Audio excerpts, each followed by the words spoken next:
I felt it the moment she walked in. A ripple through the room, a sharp inhale from the bridesmaids, a stiffening in Ryan's shoulders beside me. Lila, his ex, standing there in a sleek black dress, perfectly composed, eyes flicking straight to him. He thought I'd panic. I just smiled. I could hear Ava's sharp whisper from behind me. She wasn't invited, right? I gave the tiniest shake of my head, keeping my eyes on Ryan. His smile faltered just slightly, his fingers twitching in mine. My heart pounded hard in my chest, but outwardly, I stayed serene. The ceremony was moments from starting. Guests were settling in, music softly playing.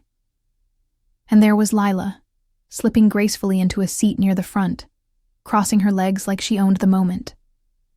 Ryan leaned toward me, his breath hot in my ear. I don't know why she's here. I didn't invite her. His voice was too fast, too defensive. My stomach twisted, but I kept my face calm. I focused on the feel of the bouquet in my hands, the cool weight of the rings waiting nearby, the quiet hum of the music. I forced myself to stay present, even as my mind raced through memories. The late-night texts he said were nothing. The way his eyes always softened when Lila's name came up. The time I'd caught him smiling down at an old photo. I had seen the signs. I had just chosen to trust him, to believe we were stronger. Now, standing there in white lace, watching Lila's perfectly made-up face tilt slightly in amusement, I realized something sharp and clear. This wasn't going to break me. Because Lila wasn't here by accident, and I wasn't the naive bride they thought I was. As the ceremony began, I kept my breathing steady, heart thundering behind my ribcage. A girl like me should trust him, right? That's what everyone says. Trust the man you're marrying. Trust the love you've built. But sitting there, Lila's presence glowed like a neon sign flashing. Are you sure? Ryan squeezed my hand a little too hard as we exchanged vows. His eyes shimmered with emotion, but now I wondered, was it for me or for the shadow sitting in the second row? My mind buzzed with questions I didn't want to be asking on the most important day of my life. Ava caught my eye when I turned to walk down the aisle. Her face was tight, concern written all over it. She knew. She'd always known. For months, she'd asked me, "Are you sure you trust him with her still hanging around?" And I'd smiled, laughed it off, rationalized. During the photos, I caught glimpses of Lila chatting with Ryan's groomsmen, laughing softly, glancing my way when she thought I wasn't looking. My stomach churned. She wasn't here by coincidence. She was here to watch something crack. I remembered the times I'd asked Ryan why he still texted her, why she still showed up in his stories, why their inside jokes never seemed to fade. His answers had always been smooth, confident. "You're overthinking, Sophie. She's just a friend now. You have nothing to worry about." He lied, and she waited. That's what echoed through my head as I posed for photos, held his hand, thanked guests. He had told me there was no need to be jealous, no reason to question his heart. But today, in front of everyone we loved, Lila had walked into our story like she still had a part to play. And I had a feeling, a sharp, cold feeling, that the part wasn't over yet. By the time the reception started, the tension wrapped around my chest, like a vice. I smiled for the guests, posed for the photos, raised my glass in toasts. But inside, my mind was spinning. He lied, and she waited. That truth sat heavy in my gut, twisting tighter with every glance I caught of Lila drifting through the room. She moved like a ghost, always close enough to see, never close enough to touch. Laughing with his cousins, dancing lightly with old friends, sipping champagne, like she belonged here. I watched Ryan's eyes flick toward her more times than I could count, always quick, always hidden behind another smile. Ava grabbed my arm at one point, pulling me aside near the dessert table. "Sophie," she whispered urgently, "do you want me to ask her to leave?" My throat tightened. I shook my head slowly. "No," I said softly. "Let her stay." Ava's eyes widened slightly, but she didn't argue. I watched Ryan work the room, charming guests, hugging relatives, giving me that perfect husband smile, but something in me had cracked. I was seeing it now. The careful choreography, the manipulation, the way he pulled strings behind the scenes and made me doubt my own instincts. This wasn't the first time he'd gaslighted me, made me feel crazy for asking questions, softened the truth until I accepted it. And now, here we were, at the pinnacle of our love story, with his ex seated just feet away, smirking into her champagne glass. My hands clenched under the table, nails digging into my palms. Every laugh, every toast, every clink of a glass sounded too loud, too sharp, like it was cutting straight through me. I caught Lila's eye across the room. For 1 second, we just looked at each other. No smiles, no masks, no pretending. She knew why she was here, and deep down I knew too. This wasn't over, not yet. The moment that broke me came just before the first dance. I turned from greeting a guest and saw them, Ryan and Lila, tucked in close near the bar, his hand on her elbow, her lips brushing his ear as she whispered something. His face lit, up with a grin I hadn't seen all night. This wasn't a coincidence. It was a reveal. My chest clenched, heat rushing up my neck, my fists balling at my sides. Ava was at my shoulder instantly. "Sophie," she hissed. "Say the word." But I just shook my head, feeling something icy slide into place beneath the fire. Ryan saw me then, eyes flicking up fast, a practiced smile snapping back onto his face. He waved me over like nothing was wrong, like he hadn't just been caught sharing a private moment with the one person who should have been nowhere near today.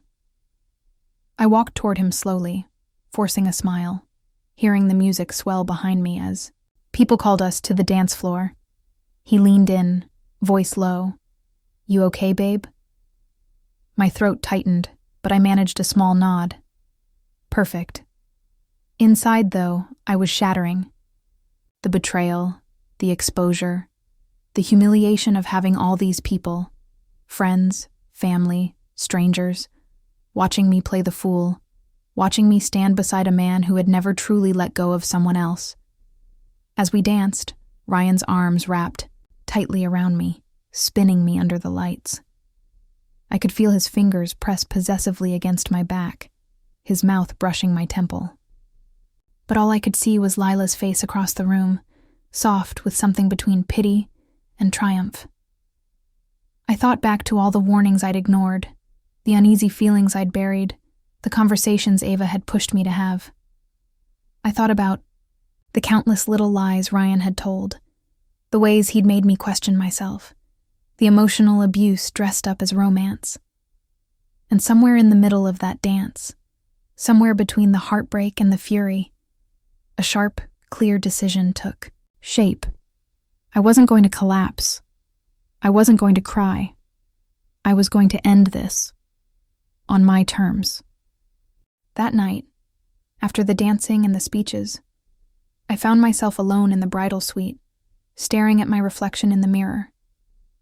My dress was flawless, my makeup still perfect, but my eyes were tired, hollow. They betrayed me, but I wasn't broken. I sat down slowly, heart thudding, feeling the weight of everything hit me at once.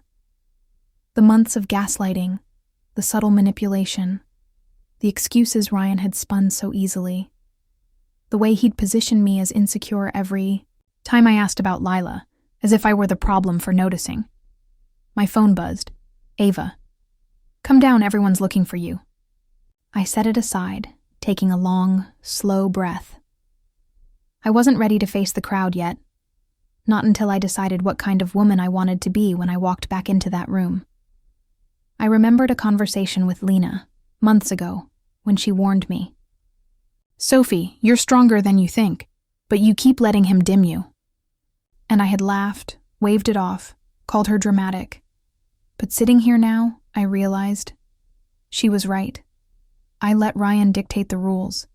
I let him convince me to stay quiet, to overlook, to forgive, to shrink. And Lila?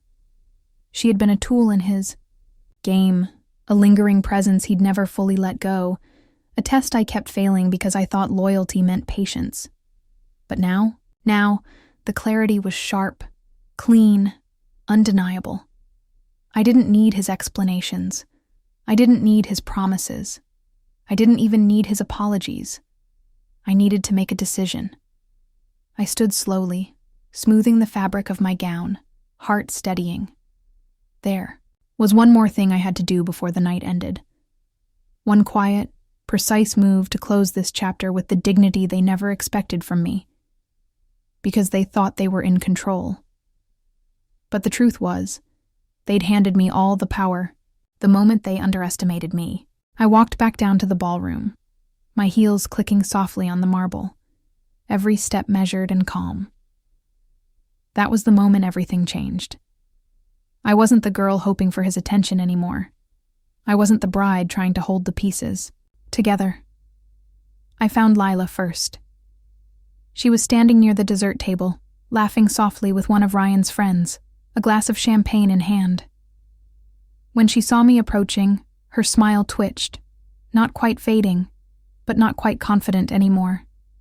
"Lila," I said softly, and she turned fully toward me, eyebrows raised. "Sophie," she replied smoothly, like we were old friends. My heart pounded once, hard, but I kept my voice steady. "Did you enjoy the evening?" She tilted her head slightly, lips curving. "It was beautiful." Her eyes flicked toward Ryan across the room. My stomach tightened, but I didn't flinch. Instead, I reached into my clutch, pulling out a folded envelope. The invitation. Her face froze. I placed it gently in her hand. "You didn't crash the wedding, Lila," I whispered. "I invited you." Her mouth parted slightly, confusion flickering across her perfectly composed features. I smiled faintly, heart hammering now, feeling the weight of my own decision settle over me. "I wanted you to see it. I wanted you here, so you could watch exactly what you and Ryan built." Opened her mouth, but I shook my head gently. "No explanations," I said quietly. "No drama, just exposure." I turned away, leaving her standing there, eyes wide, invitation clutched in her hand. Across the room, I caught Ryan's gaze. The moment his face shifted from celebration to unease, the exact second he realized something was unraveling, and I smiled again, this time fully, because I knew this wasn't about revenge or public humiliation. This was about finally, fully stepping into my own power. Ryan intercepted me before I reached the table, his hand wrapping around mine, his smile tight. "Babe, where have you been?" His voice was low, almost nervous. I turned slowly, tilting my head. I just smiled, because they had no idea. Behind him, I saw Lila standing frozen, still holding the invitation, her expression caught between shock and something like fear. Ryan followed my gaze, and his face flickered, realization dawning, confusion flooding in. "I invited her, Ryan," I said softly, watching his pupils contract. His hand tightened instinctively. "Why would you do that?" he murmured, voice cracking just slightly. I pulled my hand free, smoothing the front of my dress, heart steady. "Because I wanted you to know I see everything. Every glance, every text, every half-truth. You thought you were hiding it, but you were just handing me the script." He laughed softly, the nervous kind. "Sophie, you're blowing this out of proportion. She's just here." I raised a hand, stopping him. "No more gaslighting, Ryan." My voice was calm, razor sharp.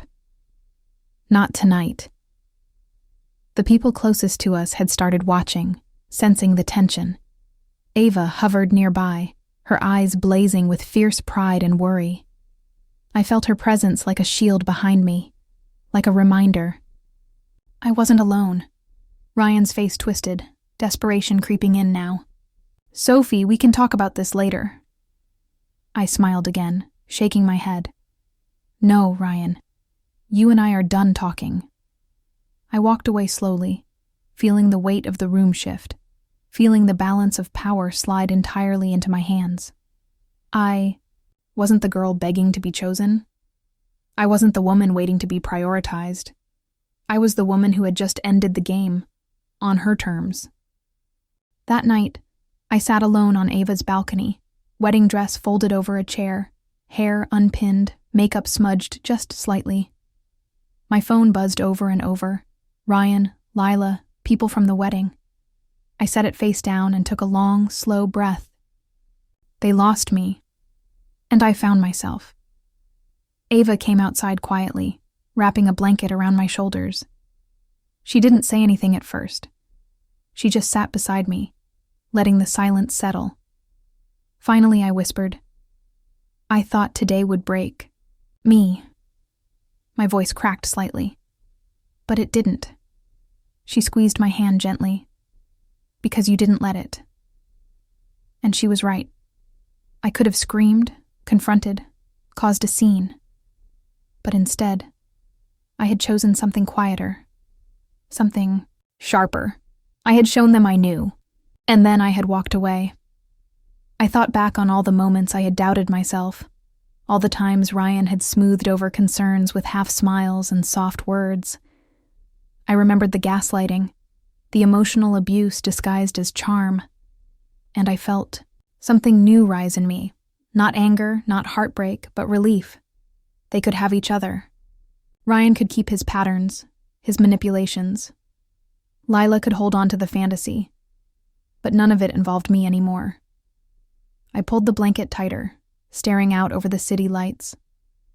There would be grief later, I knew that. There would be days when I'd miss the version of him I once believed in. But tonight, I let myself feel something purer. Freedom. I wasn't the woman abandoned at the altar. I wasn't the girl who got played. I was the woman who saw through it, smiled, and handed back the mess they thought I'd cling to. My phone buzzed again. I didn't look.